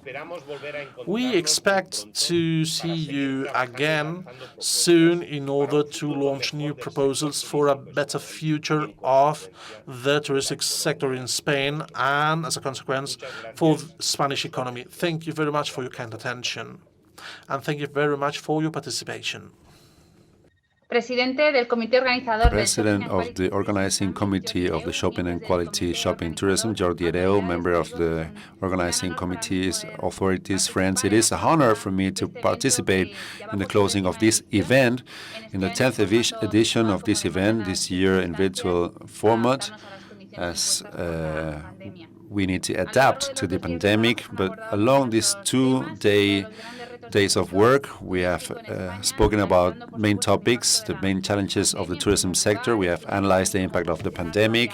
We have studied how to position better Spain within international markets, putting value in the beauty of our big cities, and also looking to the future to analyze the big challenges that the sector faces. Today, the second day, under the title Evolution of the Touristic Model, an Opportunity for Spain, we have spoken about the proposal of quality for Spain, which along the many editions of this event has been very important. As you all know, Spain is world leader in the tourism sector. It is one of the main pillars of the economy of our country. It is at 12% of the GDP, generating 12% of jobs in Spain, which means more than 3 million workers, active workers. This year is special. And Spain received, during the first 8 months of 2020, 16 million international tourists, which means a significant decrease compared to the past years. The main emitters, source countries are France, United Kingdom, and Germany, but we have had also other source countries like the northern countries, the Netherlands, and Italy. The main national destinations We have had Catalonia, Andalusia, and Canary Islands, and afterwards the Valencian region and Madrid. As I said, the figures of the first 8 months of this year show the big impact of the industry due to the pandemic, but we need to take into account that it is precisely 1/3 of the tourists that visit our country in the last quarter of the year. And due to the special circumstances and the challenges we face, it is important to renew the touristic model of Spain and to refocus it in the new scenario and to keep our position in Europe and in Spain. One of the strategic keys is to achieve a sustainable tourism. The Ministry of Industry, Tourism and Commerce has developed a strategy for sustainable tourism for the 2030 in Spain, fostering the 3 main pillars of sustainability: the social, economical, environmental, and territorial or demographic. The purpose of this strategy is to settle the foundations of the Spanish tourism towards a sustainable model that allow us to keep ourselves in the world leadership, and it sustains itself in main axes like improving the competitiveness and cost effectiveness of the industry and balanced distribution of the loads that tourism has. The sustainable strategy, is a commitment and a plan that needs to contribute to achieve the aims of the United Nations goals, the Agenda 2030. And due to this pandemic, this agenda, or because of the pandemic, this agenda cannot lose its importance. And therefore, we have taken many actions to answer these main urgent questions and the big impact that the tourism sector has suffered, but also to foster sustainability towards the future, to settle the foundations for this growth and positioning at long term. From our ministry, we have launched last June the fostering plan for the tourism sector, which is linked to the European plan for recovery to support the industry with new funds and new proposals before this special situation, and tackling 5 main pillars: recovering the trust of the safe destination, which is very important in the current situation, the actions to revive the sector, to improve the competitiveness of the touristic sector, improving the comprehensive knowledge and also marketing and promotion. From the ministry, we keep working to grant that the European funds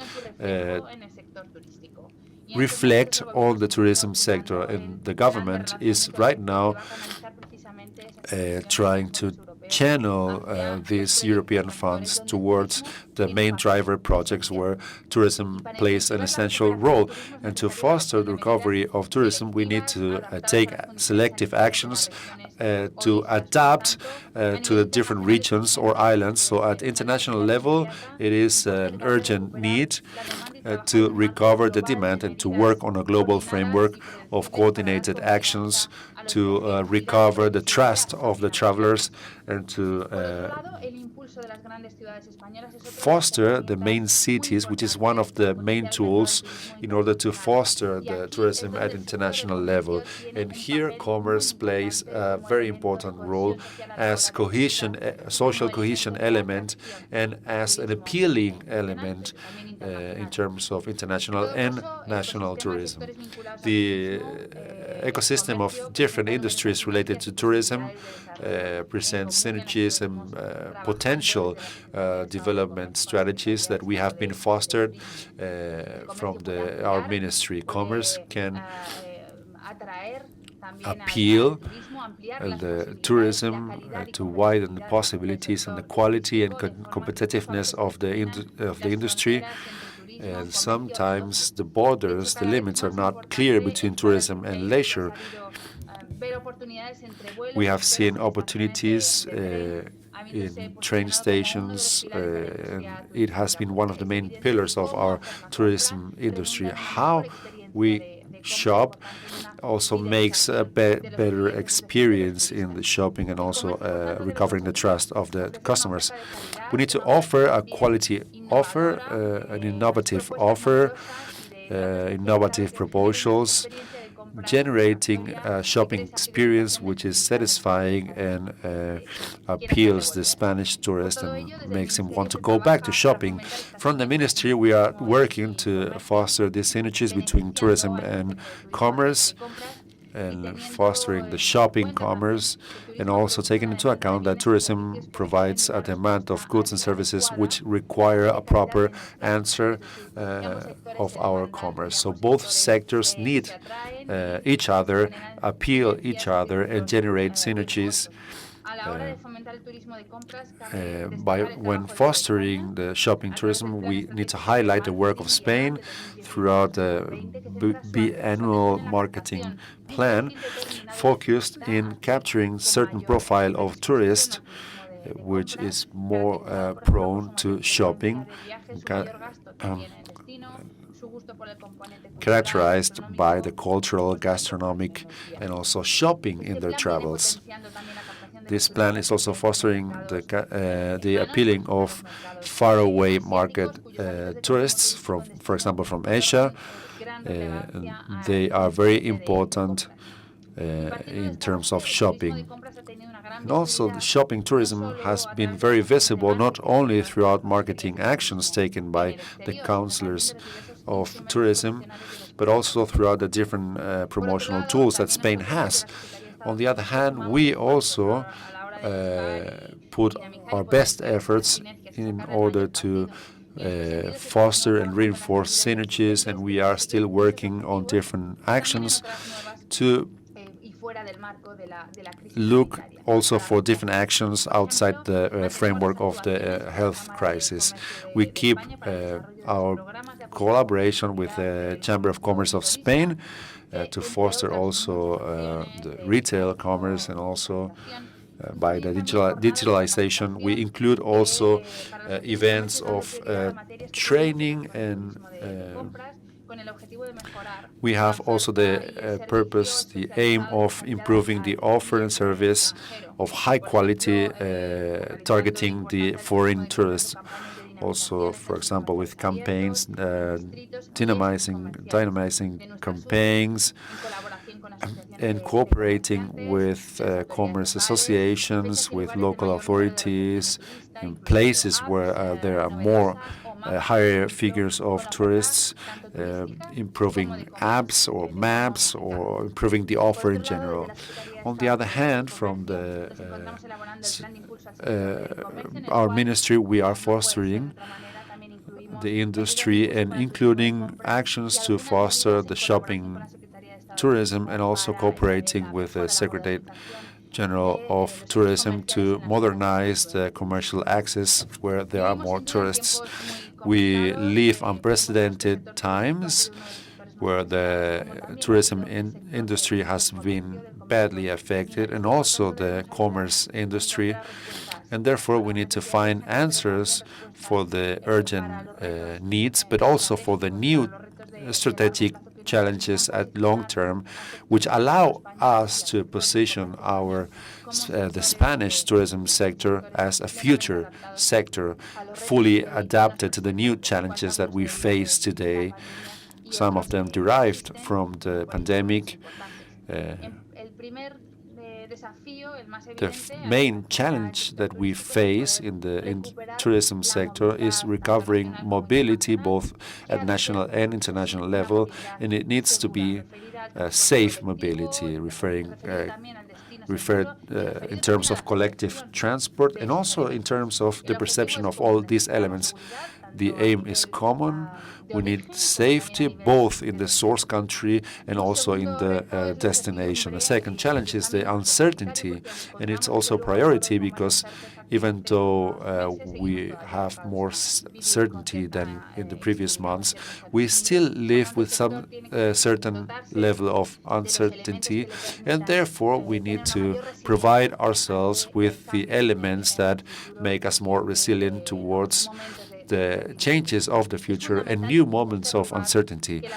Thirdly, it is crucial that recovery is aligned with the main values of sustainability. We need to bid for the efficient use of resources, the use of clean energy, clean economy, and circular economy as it's gathered in the Green Pact, European Green Pact, and we also need to keep working on digitalizing our touristic destinations.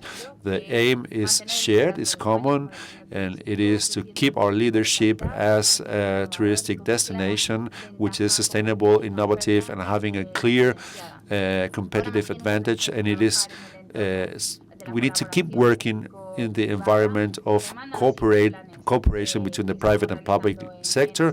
The new plans we are creating are targeted towards this cooperation between companies and the public sector, public workers. It is an essential element around which the different proposals need to orbit. And before finishing, I wanted to thank the organization for their great planning of this 10th edition of the Shopping and Quality Tourism Summit Spain 2020. This was also a challenge to make it online, but this challenge has been overcome. It has been successful, so thank you very much. Congratulations, and I hope that we meet each other in the next edition. Thank you very much.